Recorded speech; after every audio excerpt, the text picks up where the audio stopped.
Solomon Kane é um personagem criado por Robert E. Howard, provavelmente em janeiro de 1928, quando escreveu sua primeira história, Red Shadows, e teve sua publicação na revista Pulp, Weird Tales, em agosto do mesmo ano. Diferente da sua mais famosa criação, Conan o Bárbaro, Solomon foi ambientado na história que conhecemos, Europa entre o final do século XVI e início do século XVII.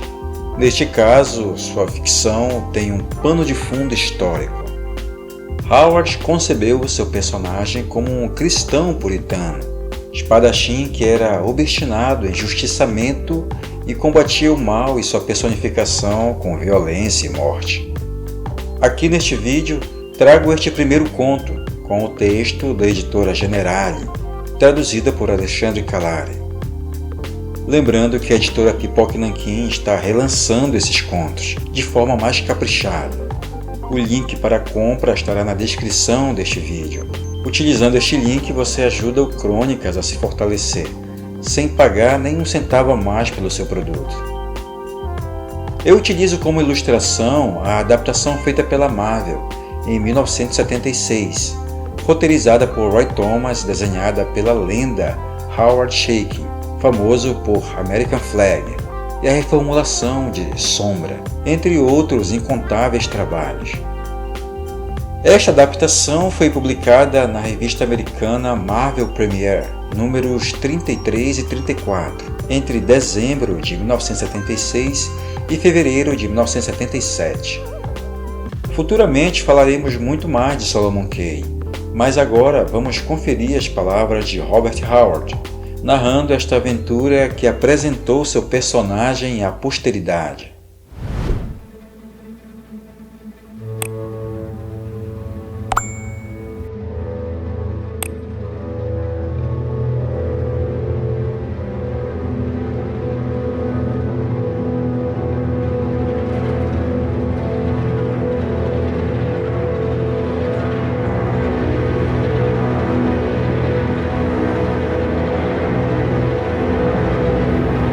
A luz do luar brilhava vagamente, criando névoas prateadas de ilusão em meio às sombras das árvores. Uma brisa fraca sussurrava pelo vale, carregando uma sombra que não era a bruma da lua. Um odor mortiço de fumaça se fazia sentir. O homem cujas passadas largas, despreocupadas, porém constantes, o havia carregado por muitos quilômetros desde o pôr do sol, parou repentinamente. Uma agitação chamou sua atenção nas árvores, e ele se moveu em silêncio, em direção às sombras, com uma das mãos levemente pousada no cabo de seu longo florete. Avançou com cautela, os olhos lutando para penetrar as trevas que se aninhavam sob as árvores.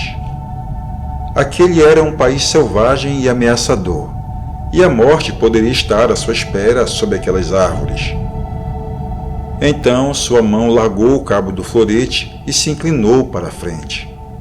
Sem dúvida a morte estava ali, mas não em uma forma que lhe pudesse causar medo. Por todos os demônios, ele murmurou. Uma garota? O que a machucou, menina? Não tenha medo de mim. A garota olhou para ele, seu rosto parecia uma rosa branca no escuro. Você... quem é você? As palavras dela saíam em arfadas. Ninguém além de um viajante, um homem sem terra, mas amigo de todos em necessidade.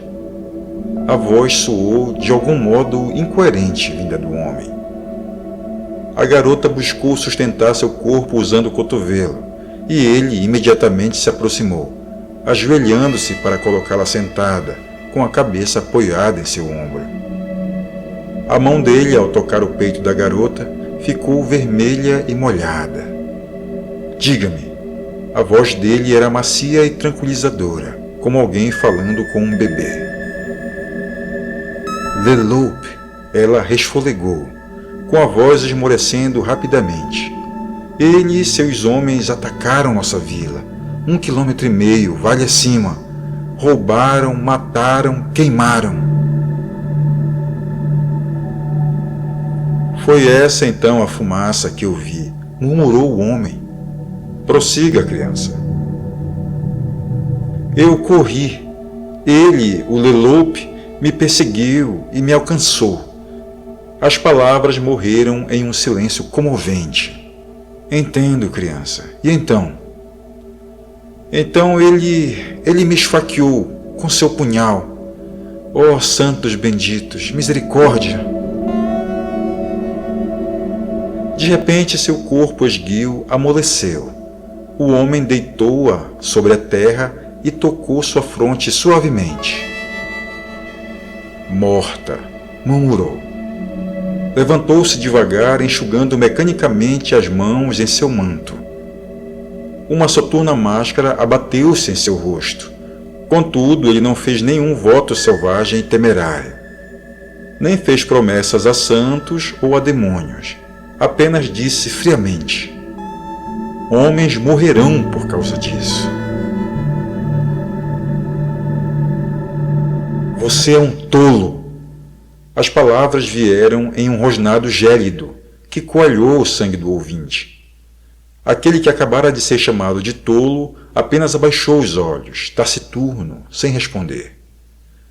Você e todos que eu lhe dero. O orador inclinou-se para a frente, e seu punho bateu firme na mesa rústica entre eles. Era um homem alto e esguio, flexível como um leopardo e com um rosto predatório, cruel e cavado. Seus olhos dançaram e brilharam em uma zombaria imprudente. O companheiro respondeu mal-humorado: vou lhe contar, esse Solomon Kane é um demônio vindo do inferno. Idiota, imbecil, ele é um homem que morrerá pela bala de uma pistola ou por um golpe de espada. Assim pensaram Jean, Juan e Lacosta. Respondeu o outro com seriedade: onde eles estão? Pergunte aos lobos da montanha que arrancaram a carne de seus ossos mortos. Onde esse Kane se esconde? Vasculhamos montanhas e vales por quilômetros, mas não achamos sinal algum dele. Vou lhe contar, Leloup. Ele vem do inferno. Sabia que nada de bom viria depois de enforcar aquele frade, uma lua atrás.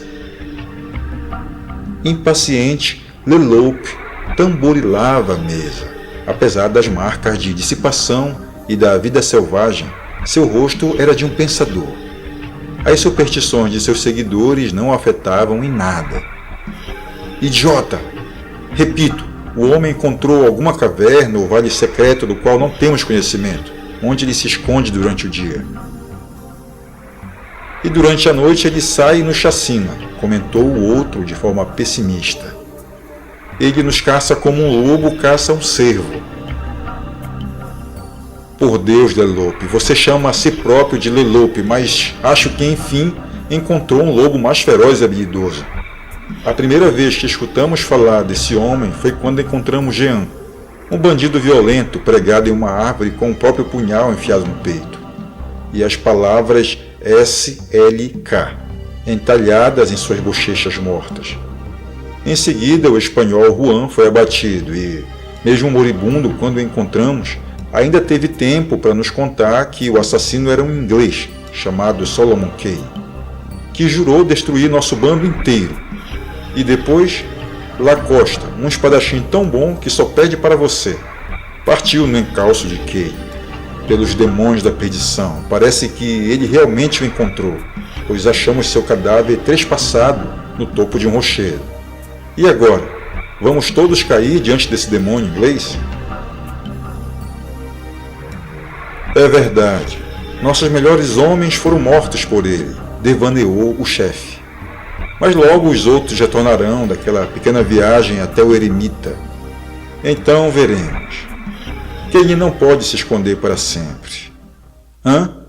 O que foi isso? Os dois voltaram-se rapidamente quando uma sombra incidiu sobre a mesa. Na entrada da caverna usada como covil dos bandidos, um homem cambaleava. Ele titubeava em pernas bambas. Uma escura mancha vermelha tingia sua túnica. Deu alguns passos vacilantes para frente. Então lançou-se sobre a mesa e caiu no chão. Demônios do inferno! Amaldiçoou Leloup, colocando-o na posição vertical e o apoiando-o em uma cadeira. Onde estão os outros? Mortos, todos mortos. Como? Que pragas do diabo caiam sobre você? Fale! Leloup sacudiu o homem selvagemente, enquanto outro bandido observava a situação, com os olhos arregalados de horror. Chegamos à cabana do eremita, com o nascer da lua. O homem murmurou. Fiquei do lado de fora, de guarda.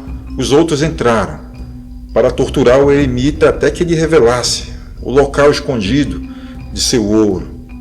Sim, então. Leloup estava colérico de impaciência. Então o mundo ficou vermelho. A cabana subiu em um rugido estrondoso e, quando uma chuva vermelha inundou o vale, eu vi o eremita e um homem alto, vestido todo de preto, saindo do meio das árvores. Solomon Kane, arfou o outro bandido. Eu sabia, Cale-se, tolo, rosnou o chefe. Prossiga! Eu fugi. Kane me perseguiu. Feriu-me, mas consegui despistá-lo. Cheguei aqui primeiro, disse arfante. O homem deu um pulo esmurrando a mesa. Santos e demônios! Enfureceu-se Leloup. Como é esse Kane? Como Satanás. A voz arrasada caiu no silêncio. O morto escorregou da mesa, amontoando-se no chão. Como Satanás, balbuciou o outro bandido. Eu disse a você, ele é o próprio chifrudo, vou te dizer. Mas parou de falar quando um rosto amedrontado que espiava na entrada da caverna perguntou: Kane? Sim, Leloup estava confuso demais para mentir para o companheiro. Fique de olhos abertos, Lamont. Logo mais, Rato e eu nos juntaremos a você. A pessoa do rosto amedrontado se retirou, e Leloup virou-se para o outro e falou: E isso termina com um bando. Você, eu e aquele ladrão, Lamont, somos tudo o que restou. O que você sugere? Os lábios pálidos do rato mal formavam uma palavra. Fugir. Você está certo. Vamos pegar as joias e o ouro da arca e fugir, usando a passagem secreta. E Lamont? Ele pode montar guarda até estarmos prontos para fugir. Então, por que dividir o saque em 3? Um sorriso sutil tocou as feições malévolas de Rato. Um pensamento repentino o atingiu. Ele, disse apontando para o cadáver no chão, falou que chegou aqui primeiro. Isso quer dizer que Kane o perseguia? Enquanto Leloup acenava impacientemente com a cabeça, o outro voltou-se, ligeiro para as arcas. A vela tremeluzente sobre a mesa rústica iluminou uma cena estranha. A luz trepidante como uma dança tornava ainda mais vermelho o lago de sangue que se ampliava lentamente ao redor do cadáver estirado. Ela saltitava sobre a pilha de joias e moedas sobre o chão, esvaziadas de dentro das arcas de latão enfileiradas nas paredes, o mais rápido possível. E reluzia nos olhos de Leloup, com o mesmo fulgor que cintilava em seu punhal desembainhado. As arcas estavam vazias. O tesouro acumulado formava uma massa reluzente no chão, manchado de sangue. Leloup parou e ficou na escuta. Lá fora fazia silêncio. Não havia lua, e a imaginação aguda de Leloup visualizou o assassino sombrio, Solomon Kane, planando pela escuridão.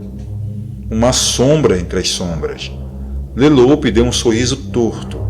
Dessa vez o ataque do inglês seria frustrado.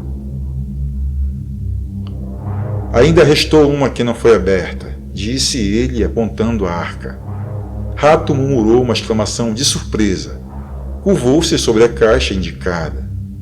Com um único movimento felino, Leloup saltou sobre ele, afundando seu punhal até o cabo nas costas do comparsa, bem entre os ombros. Rato foi ao chão sem emitir som algum.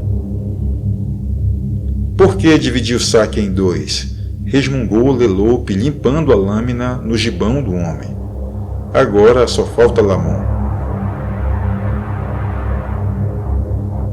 Ele caminhou até a porta, então parou e se encolheu.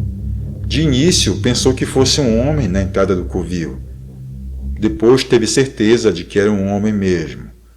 Mas estava tão escuro e o homem tão imóvel que a luz da vela derretida lhe dava a fantástica semelhança de uma sombra.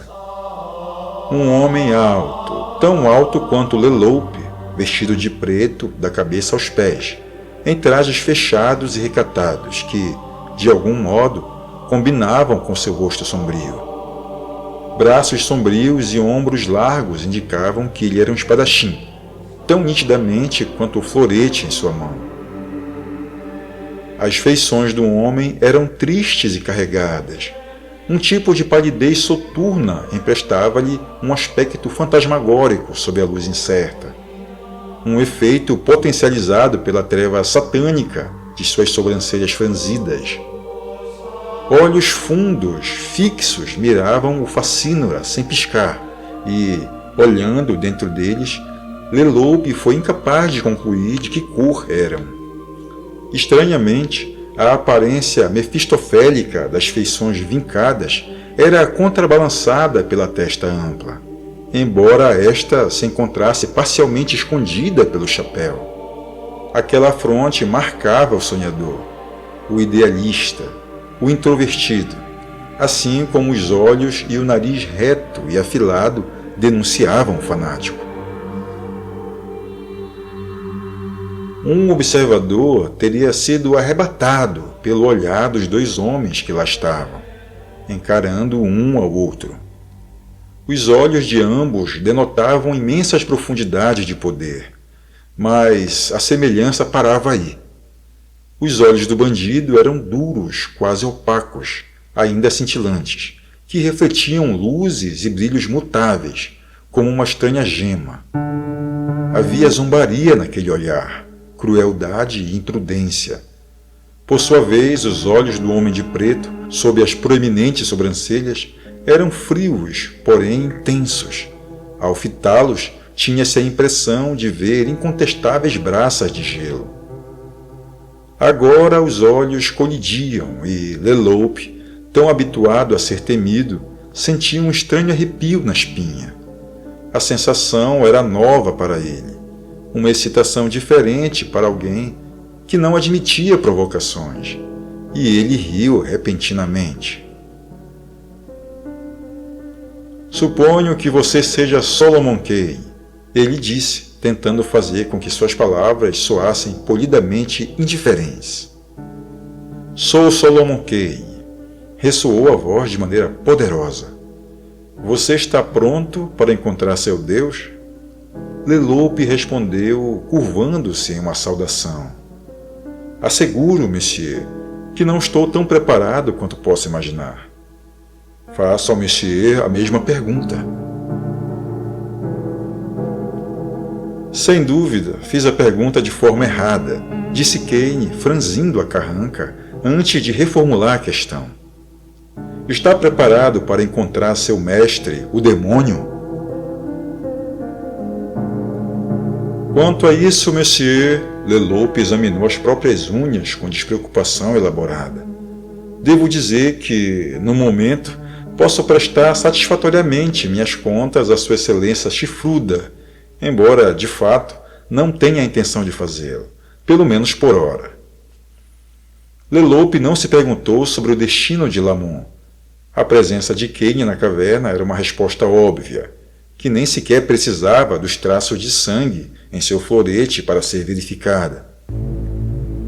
O que gostaria de saber, monsieur, disse o bandido, é por que diabos você acossou meu bando inteiro e como foi que dizimou aquele último grupo de tolos? Sua última questão é facilmente respondida, senhor, replicou Kane. Eu mesmo espalhei a história de que o eremita possuía um estoque de ouro, sabendo que isso atrairia a sua escória, como a carniça seduz os abutres. Por dias e noites eu vigiei o vale, até que, ao ver seu bando chegando, avisei o eremita e, juntos, fomos para trás das árvores, nos fundos da cabana. Quando os vilões entraram na casa, eu bati a pederneira no aço, acendendo a trilha que havia preparado, e as chamas correram pelo mato como uma cobra vermelha, até atingir o barril de pólvora deixado sob a cama. Então a cabana e 13 pecadores foram para o inferno, em um estrondo rugido de chamas e fumaça. É verdade, um escapou, mas este eu teria matado na floresta se não tivesse tropeçado em uma raiz, o que lhe deu tempo de fugir. Monsieur, disse Leloup com uma longa saudação. Entrego-lhe a admiração que se deve outorgar a um bravo e arguto inimigo. Contudo, diga-me o seguinte: por que você me seguiu como um lobo segue um veado? Algumas luas atrás, explicou Kane, contraindo o semblante, em tom ameaçador. Você e seus demônios saquearam uma pequena vila no sopé do vale. Você conhece os detalhes melhor do que eu. Havia uma garota lá, uma criança, que, na esperança de escapar da sua luxúria, fugiu o vale acima. Mas você, seu chacal do inferno, a apanhou e, depois de violentá-la, deixou-a para morrer. Eu a encontrei ali, e sobre o cadáver dela decidi que o caçaria e o mataria. Divertiu-se Leloup. Sim, me lembro da donzela, onde então os sentimentos mais nobres se envolvem na questão. Monsieur não pensava em você como um homem amoroso. Não seja ciumento, companheiro. Há muitas outras donzelas. Cuidado, Leloup, exclamou Kane com voz terrivelmente ameaçadora. Até hoje nunca matei um homem pela tortura, mas, por Deus, você está me tentando. O tom e, em especial, a inesperada promessa de Kane moderaram o linguajar de Leloup. Seus olhos se estreitaram e a mão moveu-se em direção à sua espada. O ar ficou tenso por um momento. Então, Leloup relaxou e perguntou de forma solene. Quem era a menina? Sua esposa? Nunca tinha visto antes, respondeu Kane. Num danon, praguejou o bandido. Que tipo de homem é você, monsieur, que se dedica a uma contenda desse tipo para vingar uma meretriz que nem sequer conhecia? Isso, senhor, é problema meu. Portanto, é suficiente que eu o faça. Kane não poderia esclarecer melhor a situação. Na verdade, ele também nunca buscou uma explicação dentro de si mesmo. Como um verdadeiro fanático, seus incitamentos eram motivos suficientes para suas ações. Você está certo, monsieur. Leloup tentou ganhar tempo, recuando, pé ante pé, com habilidade teatral, tão consumada que não despertou a menor suspeita do falcão que o observava. Monsieur, possivelmente você me dirá que é apenas mais um nobre cavaleiro, vagando como o verdadeiro Galahad, que protege os mais fracos, mas nós dois sabemos que não é verdade. Ali no chão há o equivalente ao resgate de um império. Vamos dividir o montante pacificamente. Então, se desgostar da minha companhia, num danon, vamos cada um para um lado, seguindo nossos caminhos. Kane inclinou-se para a frente, com uma terrível ameaça crescendo em seus olhos frios, como um grande condor prestes a se lançar sobre sua vítima. Senhor, acredita que eu sou um vilão tão torpe quanto você? De repente, Leloup jogou a cabeça para trás e, em selvagem zombaria, com seus olhos dançando e saltitando, manifestou um tipo de despreocupação insana ao soltar gargalhadas que ecoaram pelo ar. Deuses do inferno! Não, seu tolo, não comparo a mim mesmo. Mon Dieu, Monsieur Kane. Você, de certo, tem uma grande tarefa se pretende vingar todas as meretrizes que conheceram meus favores. Sombras da morte, perco meu tempo tagarelando com um canalha. Kane rosnou, com voz sedenta de sangue, e sua estrutura delgada lampejou para a frente como um arco curvado que é subitamente solto. No mesmo instante, Leloup, com uma gargalhada indômita, curvou-se para trás, com um movimento tão rápido quanto o de Kane. Seu timing foi perfeito. Suas mãos agarraram a mesa e a viraram de ponta cabeça, mergulhando a caverna na escuridão. Quando a vela caiu no chão, o florete de Kane cantou como uma flecha no escuro, golpeando-as cegas e ferozmente. Adieu, Monsieur Galahad. O insulto veio de algum ponto à sua frente, mas Kane, rumando em direção ao som com fúria primitiva, trombou com uma parede lisa, que não cedeu aos seus golpes. De algum lugar ele ouvia o eco de um riso zombeteiro. Kane virou-se com os olhos fixos na entrada do covil, imaginando que seu inimigo tentaria passar por ele sorrateiramente e fugir. Mas nenhuma forma se delineou ali. Quando suas mãos tateando encontraram a vela e a acenderam, a caverna estava vazia.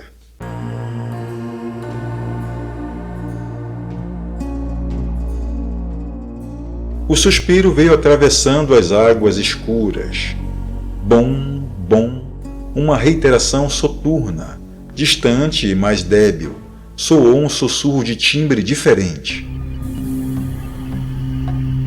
Trum, trum, trum. As vibrações iam e vinham, enquanto os tambores pulsantes conversavam uns com os outros. Que histórias traziam? Que segredos monstruosos sussurravam ao longo dos recessos sombrios da selva não mapeada? Você tem certeza que esta é a baía no qual o navio espanhol atracou? Sim, senhor. O negro jura que esta é a baía onde o homem branco largou o navio e foi para a selva. Kane acenou com a cabeça, rabugento. Então deixe-me descer aqui, sozinho. Espere 7 dias. Se eu não retornar e você não ouvir notícias minhas, solte as velas e levante a âncora para zarpar quando quiser. Sim, senhor. As ondas batiam preguiçosamente nas laterais do bote que levou Kane até a orla do rio, onde ficava o vilarejo um pouco afastado da costa da baía e no meio da selva, escondido da visão dos tripulantes do navio. Kane preferiu o curso mais perigoso, que era cruzar a praia à noite. Pelo que se sabia, se o homem que buscava estivesse no vilarejo, ele jamais chegaria até lá na luz do dia. Por isso tomou a medida mais desesperada: desafiar a selva noturna. Durante toda a sua vida, acostumara-se a fazer escolhas desesperadas. Assim, jogava com a pequena chance de chegar ao vilarejo sombrio, encoberto pelas trevas, sem que seus moradores o vissem. Na margem, ele desceu do bote e, com gestos e sinais de comando mudos, mandou os remadores retornarem ao navio, ancorado a uma certa distância da baía. Kane deu meia volta e se embrenhou na densidão da mata.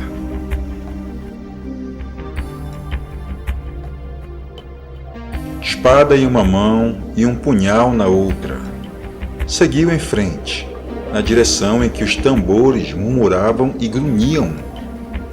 Movimentando-se com a facilidade de um leopardo, pisava com cautela, com todos os nervos alertas e tensos. O caminho não era fácil. Raízes o faziam tropeçar e folhagens estapeavam seu rosto, dificultando seu progresso. Foi forçado a tatear o percurso entre os troncos de árvores enormes, e tudo na vegetação rasteira que o cercava parecia vago, emitindo sussurros ameaçadores, com sombras em movimento. Em 3 ocasiões, quando seu pé tocou em algo que se movia, recuou rápido e parou para perscrutar. Ainda uma vez chegou a vislumbrar o brilho pernicioso de olhos felinos entre as árvores. Contudo, conforme avanço, eles desapareceram. Trum, trum, trum. Era um enfado sem fim dos tambores. Guerra e morte, eles diziam. Sangue e luxúria, sacrifício humano e banquete antropófago. E os tambores ecoando a alma da África. O espírito da selva, o canto dos deuses das trevas exteriores. Os deuses que rugem e gritam. Os homens deuses sabiam quando as alvoradas eram jovens. Feras com bocarras e olhos abertos, barrigas enormes, mãos ensanguentadas. Deuses negros. Tudo isso, além dos tambores, rugia e gritava para Cain, enquanto ele abria caminho pela floresta. Em algum lugar de sua alma, um acorde sensível foi atingido e respondeu. Você também é da noite, disseram os tambores. Existe a força das trevas, a força do primitivo dentro de você, que remonta às mais antigas eras. Deixe-nos ensinar-lhe, deixe-nos ensinar-lhe, cantaram os tambores. Cain saiu da mata fechada e desembocou em uma trilha. Além das árvores, vinha o fulgor das fogueiras do vilarejo, labaredas brilhando através das paliçadas. Cain seguiu a trilha. Veloz, silencioso e atento, com a espada em riste à sua frente, apertando os olhos para captar o mínimo movimento nas trevas, entre as árvores que se assomavam como gigantes sinistros de ambos os lados. Às vezes, seus grandes galhos se entrelaçavam acima de sua cabeça, permitindo que ele visse apenas uma pequena parte do caminho diante de si. Ele moveu-se como um fantasma escuro ao longo da trilha sombria. Em alerta, observava e escutava. Mas nenhum aviso chegou antes de ele ser nocauteado por uma grande massa indistinta que saiu das sombras em silêncio.